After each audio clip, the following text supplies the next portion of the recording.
महापुरुषों बड़े प्यार से कहिए धन निरंकार जी। महापुरुषों, बच्चों को बिगाड़ना या संवारना अपने ही हाथ में होता है। बच्चे एक कोरी स्लेट होते हैं, जो भी लिखेंगे वह लिखा जाएगा।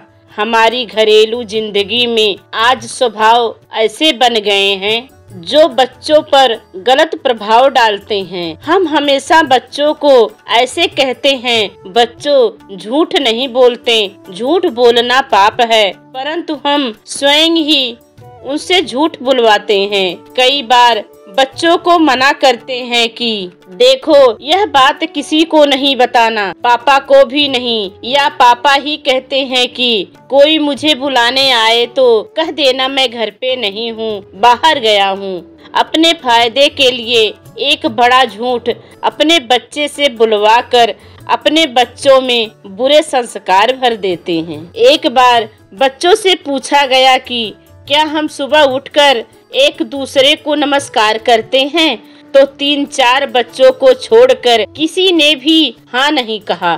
पूछा कि क्या कारण है, तो बच्चों ने बताया कि हमारे घर में कोई भी ऐसा नहीं करता, इसलिए हमें भी इसकी आदत नहीं पड़ी। इसलिए याद रहे कि जो हम करेंगे वह हमारे बच्चे भी सीखेंगे। उदाहरण के तौर पर एक बुजुर्ग थे, उनकी चारपाई किसी कोने पर बिछा दी गई। उसके पास एक अलग घड़ा पानी से भरकर रख दिया गया।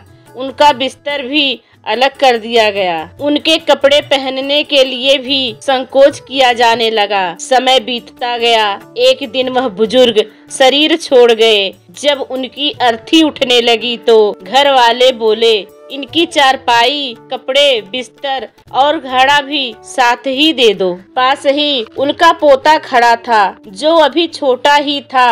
वह कहने लगा, नहीं पिताजी, यह सामान नहीं फेंकना। पिता ने पूछा, क्यों नहीं फेंकना? हमने यह गंदा सामान, चारपाई क्या करनी है? बच्चा कहने लगा, पिताजी, जब आप बुजुर्ग होंगे तो हमने कौन से नया बिस्तर, चारपाई और घड़ा खरीदेंगे, यही तो इस्तेमाल करेंगे जो आप दादाजी को देते थे। हम भी आपकी सेवा इसी तरह से करेंगे। यह सुनकर पिता को अपनी गलती का एहसास हो गया। मेरा बेटा भी यही गलती सीख गया जो मैंने की है। आओ सोचें, हम अपने कर्मों द्वारा अपने बच्चों को क्या सिखा रहे हैं। कई घरों में देखने सुनने में मिलता है कि हमारे बच्चे हमारा कहना नहीं मानते। कभी हमने सोचा कि ऐसा क्यों होता है? बच्चा जन्म से ही कुछ सीख कर नहीं आता, हमेशा धरती पर आकर ही सीखता है। यदि हम घर पर पंजाबी बोलते हैं तो बच्चा पंजाबी सीखता है। यदि गलत भाषा का प्रयोग करते हैं तो बच्चा भी वही सीख जाता है। कई बार हम बच्चों की उनकी छोटी छोटी गलतियां करने पर भी नहीं रोकते, बल्कि कोई और रोकता है तो हम गुस्सा कर जाते हैं। इस तरह हम बच्चे को बिगाड़ रहे होते हैं। वह लाड प्यार नहीं कर रहे होते। लाड प्यार भी सही ढंग से करना होता है। एक बार एक बच्चा कभी स्कूल से किसी की स्लेट, कभी पेंसिल, कभी रबर चोरी करके ले आता था। उसकी माँ इस बात की तरफ ध्यान नहीं देती थी कि मेरे बच्चे की जरूरत कहाँ से पूरी होती है, बल्कि खुश होती है कि मेरा बच्चा तो स्कूल के लिए कुछ मांगता ही नहीं, अपनी जरूरतें स्वयं ही पूरी कर लेता है। बच्चे का हौसला और बढ़ता गया। इस तरह धीरे धीरे नामी चोर बन जाता है, फिर डाकू बन गया। पुलिस उसे पकड़ कर ले गई और उसे फांसी की सजा सुनाई गई। तब उसने कहा कि मुझे अपनी माँ से मिलना है। जब माँ को मिलाया गया तो वह कहने लगा, माँ, मेरे मुंह के पास अपना कान कर, मैंने कोई बात कहनी है। माँ ने सोचा कि मेरा बेटा आखिरी समय मेरे साथ कुछ खास बात करना चाहता है। जैसे ही माँ ने अपना कान उसके मुंह की तरफ बढ़ाया, तब लड़के ने तभी जोर से कान पर काट दिया।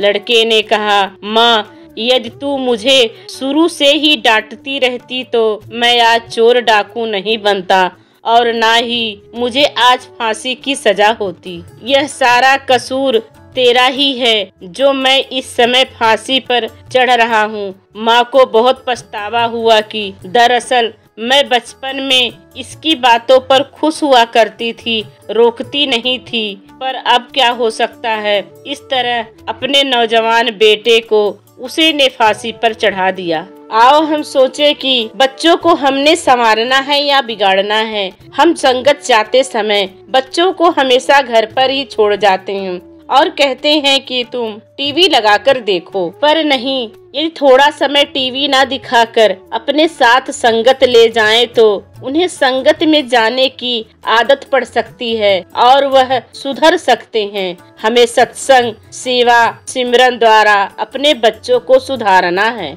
आधुनिक युग में बच्चों के साथ बर्ताव करने का तरीका ऐसा अपनाना होगा कि उनकी मित्र मंडली के आगे उनको कुछ नहीं कहा जाए, उनकी कमजोरियां उजागर न करें ताकि उनके स्वाभिमान को ठेस न पहुँचे, वह जिद में आकर और ना बिगड़ जाएं। बच्चों को हमेशा साथ संगत द्वारा ब्रह्म विद्या के साथ जोड़ें। जहां तक हो सके स्कूली शिक्षा प्राप्त करने के साथ साथ ब्रह्म विद्या भी प्राप्त हो सके ताकि आसपास का वातावरण भी सुधर सके। यह बात सही है कि बच्चे देश का भविष्य हैं, इसलिए इनका एक अच्छा इंसान होना बहुत जरूरी है। बच्चों में दैवी गुणों को भरने के लिए बाबा जी ने बाल संगतों का आयोजन किया है, जिसमें बच्चों को वह सारे गुण प्रदान किए जाते हैं जो कि उनको एक अच्छे समाज का निर्माण करने के लिए सहायक हों। सो आओ हम अपने बच्चों को